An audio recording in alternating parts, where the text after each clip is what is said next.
Төв банк бол зөвлөмжөө одоо үе үеийн засгийн газруудад өгсөөр ирсэн. Гэтэл та бүхний одоо зөвлөж байгаа тэр зөвлөмжөөс нэлээд эсрэг яваад байна уу тий?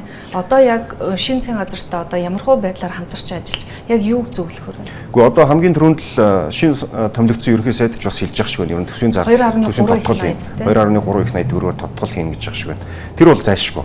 Магадгүй энэ нөхцөл байдал энэ глобал эдийн засаг дээр гарч байгаа энэ нөхцөл байдал тэгээд энэ тарифын зөрчилдөөнүүд гадаад худалдааны хүндрэлтэй асуудлууд за бүр ингээд зөрчил мөргөлдөөн дайн байлдаан энэ нөхцөл байдлаас үүдэх юм бол цаашааш нөхцөл байдал хүндэрч магадгүй шүү дээ. Тэгэхээр энэ өөрөө юу гэлж ийм нөхөр ерөөсөө хүндрэхгүй гэхээсээ илүүтэйгээр энэ нь тодорхойгүй байгаа даа.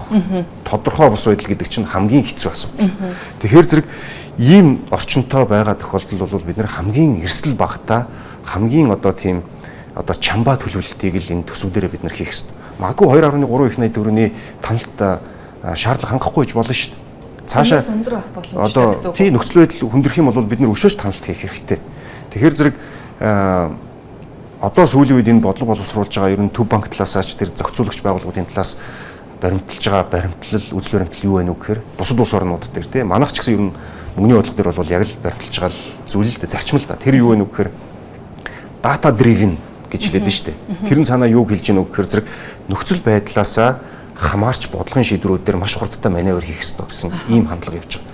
Тэгэхээр эн чинь өөрөө юу хэлээд нь гэхээр нөхцөл байдлаа хурдан тасан зохицох хэрэгтэй. Шаардлагатай бодлогын арга хэмжээг цаг алдалгүй гаргах хэрэгтэй. Тэгээд түүнээс гадна нөхцөл байдлаа илүү тийм proactive буюу нөхцөл байдлыг одоо ингээд урьдчилж шийдвэрлсэн ийм шийдвэрүүдийг гаргах хэрэгтэй гэж хэлж байгаа. Дээрээс нь бодлогууд хоорондоо уялдаатай байх хэрэгтэй. Тэгэхээр ийм л орчинд бид нэр одоо ийм зарчмыг баримталж бодлого боловсруулалтаа хийх хэрэгтэй болж таарч байгаа. 5 сарын сүүлээр 6 сарын ихээр ихэнх одоо салбарын хүмүүсийн байр суурин дээр бол одоо яг одоо мөнгөний бодлогын 3 дугаар сард гарсан шийдвэр буюу бодлогыг 12% болгож өсгсөн энэ нөлөөллүүд бол яг зах зээл дээр гарч эхэлж байна. Өөрөлдөх юм бол хүүнүүд бол нэлээд өндөө өсч эхэлсэн, зардал нэмэгдэж байна гэж. Тэгээд эдийн засаг яг хөө мэдээж одоо бизнесүүд бол шууд одоо зээлээс хамааралтай те банкны зээлээс. Тэгээ энд яг ямар боломжууд байна гэж харж байна. Оны эцэст ер нь аж ахуйн нэгжүүдэд очиход зээлийн өртөг санхүүжилтийн хувьд ямар одоо төсөөлөлтөй байх вэ? Төв банк яагаад төсвийн талаар ингэ яриад идэг вэ гэхээр зэрэг мөнгөний бодлого, төсвийн бодлого, санхүүгийн зохицуулалт бол нийлээд макро эдийн засгийн зохицуулалтыг хийж байгаа асуудал. Эдийн засаг руу нийлүүлэгдэж байгаа мөнгөний асуудал бол банкны сектороос зээл хэлбэрээр орчиж байгаа. Гаднаас мөнгө орж ирж эдийн засаг руу нийлүүлэгдэж байгаа. Тэр банкны секторыг ихэнх нь дамжиж байгаа. Хоёр дахь том мөнгө эдийн засаг руу нийлүүлж байгаа салбар бол төсөв. Тэгэхээр зэрэг аль суугаар эдийн засаг руу энэ мөнгө санхүүжилт нийлүүлэгдэх юм бэ гэдэг дээр л анхаарал хандуулж байгаа. Төсөв талаасаа хэтэрхий их мөнгө ингэж нийлүүлэгдээд байхаар зэрэг нөгөө хувийн сектор талаасаа мөнгө нийлүүлэгдэх болцоог нь хумаад байгаа гэсэн. Эдийн засаг угаасаа шингээгт чадвар нь байгаа, өгөгдсөн байгаа. Тэрийг ямар санхүүжилтээр ямар их усрээд дүүрэх вэ гэдэг асуудлыг ярьж байгаа. Бидний хэлж байгаа бол эцэстээ хувийн сектор нь, хувийн банкуд нь гаднаас хувийн мөнгө оруулж ирээд хувийн сектор руу мөнгө нийлүүлэх нь зөв сонголтоо гэж хэлдэг байхгүй. Тэгэхээр зэрэг тийм бололцоо гарахгүй төсөв талаасаа их мөнгө нийлүүлж ирээд тэр орон зайг ингээд хумаад ахаар зэрэг хүссэн хүсээгүй нөгөөх нь эдийн засгийн халдж байна уу, эдийн засгийн хүчин чадал руу тулаад тэр тулж байгаа эрэлт идэвхжлийг хязгаарлахын тулд мөнгөний бодлого нөгөө хатуурхаас өөр аргагүй нөхцөл байдал руу булан луу шахагдаад байгаа. Тэгэхээр зэрэг энэ өөрөө эцсийн дүндээ юун дээр очиж хохирол горн гардаг вэ гэхээр зэрэг хувийн сектор дээр зээл бага болно. Зээл олдохдоо өндөр хүүгээр олдно. Хөрөнгө оруулалтууд бага болно. Ажлын байрны олдоц хомсдно. Зарим тохиолдолд ажлын байр танагдана. Ийм нөхцөл байдлаас сэргийлэхийн тулд төсвөө бага байлга, нөгөө талаасаа мөнгөний бодлогын түүнийг дагаад зөөлрөөд орон зайг нь үүсгээд хувийн сектор нь идэвхжих ийм л бодлогын хослолын тухай зарчмын хувьд бол яриад байгаа гэсэн. Тэгвэл мөнгөний бодлого энэ жилийн хувьд ингээд өнгөрсөн жилийн сүүлийн хагасаас хатуураад явж байгаа боловч нөгөө талаа хэрэгжүүлж байгаа одоо бас нэг тийм хослуулж хэрэгжүүлж байгаа юм юу вэ гэхээр аль болох хэрэглээний зээл дээр хатуухан хандаад тэрэн цаагаараа бензин зээлүүд дээрээ илүү жоохон орон зай өгөхийг бол ингэж оролдож байгаа гэсэн. Нэгсэндээ банкнаас гаргаж байгаа зээлийн хэмжээ нөгөө их үүсвэр нь хязгаарлалт нь байгаа тохиолдолд аль болох илүү бизнесийн зээл гаргаасаа гэж. Үр дүн гарч байгаа. Одоо энэ зээлийн статистикаас харахад бол эхний үр дүнгууд бол гарч байна. Тэтгэврийн зээл дээр багассан байна. Хэрэглээний зээл дээр бас таналтууд одоо ингээд жоохон хурдан саарж орж ирж байна. Тэгэхээр энэ бол нөгөө 3 сар оны эцэст авсан арга хэмжээнүүд ингээд аажмаар үр дүн гарч байгаа л да нөгөө эн чин шинээр зээл олгож байгаа төлөгдөж байгаа зээлийн харьцаагаар цаашаа эдийн засаг руу ингэж өрнөлөө орж ирэх учраас бас жоохон хугацаа ирнэ. Оны сүүлийн хагасд бол илүү их мэдрэгдэн ер нь хэлийн зээл дээр. Гэхдээ яг банкны холбооны өгсөн одоо мэдээлэлээр бол зээлийн одоо чанарын асуудал бас нэлийн одоо хурцаар яригдаж магадгүй юм сэдв сорилт болж байна гэж. Энийг та бүхэн яг яаж харж байна? Одоогийн нөхцөл байдлаас харах юм бол ер нь бол энэ 2024 оны эдийн засгийн гүйцэтгэл бол ер нь Монголын энэ сүүлийн хэдэн жилийн энэ хугацаанд гарч ирсэн хамгийн одоо сайн үзүүлэлттэй эдийн засгийн гүйцэтгэлд 24 онд гарсан.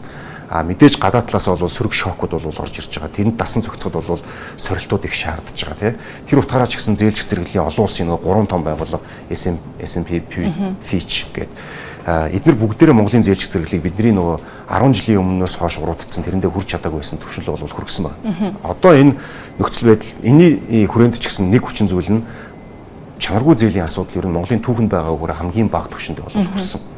Тэгэхээр цаашаа нөхцөл байдал яаж өөрчлөгдөх вэ гэхээр зэрэг эдийн засгийн идэвхжил, бизнесийн идэвхжил энийг яаж бид нэр дасан зохицож гарах вэ гэдэгтэй илүү холбоотой. Тэгэхээр зэрэг цаг алдалгүйгээр бодлогын тохируулгуудыг ялангуяа төсөв талаасаа хийгээд санхүү мөнгөний бодлого талд орон зай үүсгээд ингээд явах юм бол бас бид нэр дасан зохицох болцоо бий. Гэхдээ нөгөө талдаа энэ дасан зохицох болцоогоо бид нэр гадаад орчноос орж ирж байгаа энэ сөрөг одоо юу гэхиндээ чихүн салхи ингээд сэвэлзээд байна шүү дээ. Тэгэхээр тэр чихүн салхийг бид нэр яаж хамгаалах вэ гэдэг энэ хамгаалтын юмнуудыг бол зайлшгүй хийх хэрэгтэй. Тэгэхдээ дэлхийн эдийн засаг хүссэн хүсээгүй ингэж агшиж байгаа, буурж байгаа энэ тохиолдол бол дотоод эдийн засаг сүрж тэлнэ гэдэг бол хязгаарлалт болцоо бол хязгаарлагдана.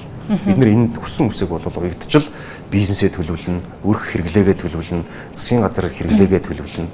Ийм л зөвхөн 5 сарын статистикийг харахаар гадаад бонд болон зээл дээр засгийн газар 78.7 тэрбум төгрөг, за хүүн дээр бол 15.3 тэрбумыг төлсөн юм мэдээлэл байна. Тэгээд 25 он бол гадаад одоо өөрийн хувьд бол засгийн газрын хувьд бол харьцангуй одоо дарамт багтай хэмжил байгаа. 26 оноос эхлээд нөхцөл байдал бас яг яаж одоо өөрчлөгдөх үү гэдэг бол одоо хамгаалахад хэцүү байгаа хэрэг. Гэхдээ та бүхэн валютын нөөц дээр ямар дарамт ирнэ гэж харж байна? Одоо яг энэ 25 он 26 онд ч гэсэн засгийн газрын өрийн хэмжээ бол дарамт их багтаа. Тэгээд тэр өөрөө 25 26 оны энэ одоо гадаад өрийн иргэн төлөлтөн дээр бий болж байгаа таатай нөхцөл байдал хизэнээс бий болсон бэ гэхээр зэрэг 20 оноос хойш одоо засгийн газар Монгол банкын Монголын төр ер нь бол олон улсын бондын зах зээл дээр бол маш идэвхтэй ажилласан. Ковид үеэс эхлээл бондын дахин санхүүжилтуудыг бол маш амжилттай хийсэн. Тэгэхээр энэ өөрөө ийм бол орон зайг үүсгэж байгаа. Тэгэхээр энэ орон зай үүссэн дээр бид нэр тохируулга цаг алдалгүй хийж авах ийм цонх үе байна гэсэн. 27 он бол өөр. 27 он бол биднэрт хувийн сектор талаас ч тэр засгийн газраас сүүлд нийслэлийн босгосон бонд гэдэг энэ том бондын иргэн төлөлтүүд бол энэ 27 онд давхцсан. Тэгэхээр 27 оны энэ бондын дахин санхүүжилтуудыг бид нэр өртөг багтаагаар амжилттай даван туулахын тулд 25 26 оныг бид нэр одоо маш сайн л одоо анхаарах ёстой ийм цонх жил байгаа гэсэн үг. Бондын одоо энэ зээлч зэрэг сайжирсантай холбоотойгоор бондын хүүч багассан одоо бондын үн өссөн гэсэн нөгөө талаар тийм эрэлт нэмэгдсэн. Нөгөө талаас нь бас энэ дахин санхүүжилтийн эрсдлүүд бол багассан юм байгаад байгаа. Тэгээд энэний давуу тал нь бас хаана гарч ирж байгаа вэ гэхээр хувийн сектор бонд бас болцоог бол олж авч байгаа. Засгийн газрын бондын дарамт багассан жилүүд дээр одоо оны эхнээс гэхэд Монголын банкуд бол 400 гаруй сая доллар босгоцсон байна. Тэгэхээр энэ 400 гаруй сая доллар чинь зээлч зэрэг сайжирсантай холбоотой эргээд Монгол улс гадагшаа энэ жилүүд дээр төлбөр багтаа байгаагийн нөлөө орж ирж байгаа. Тэгээд энэ өөрөө энэ нүүрсний орлого тасалдсан байгаа энэ жилүүд дээр бас зөөлөх нөлөө үзүүлж штэ. Энэ өөрөө гаднаас орж ирж байгаа валют бол банкуудын босгож ирж байгаа валют бол их үүсвэр болж байгаа.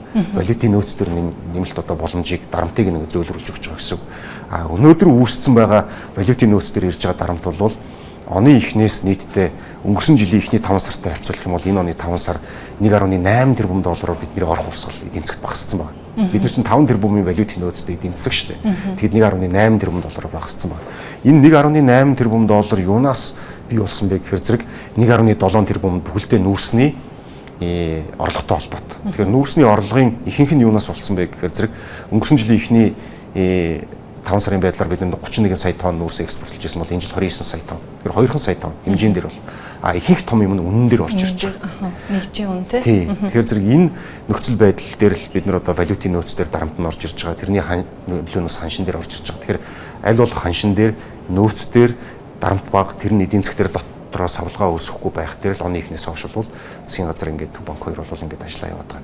Алт зэсийн хувьд одоо нүүрсний үнийн буурлалтыг нөхөх боломжтой гэж уг нь оны их нь Монголоо үзэж тооцоолж исэн.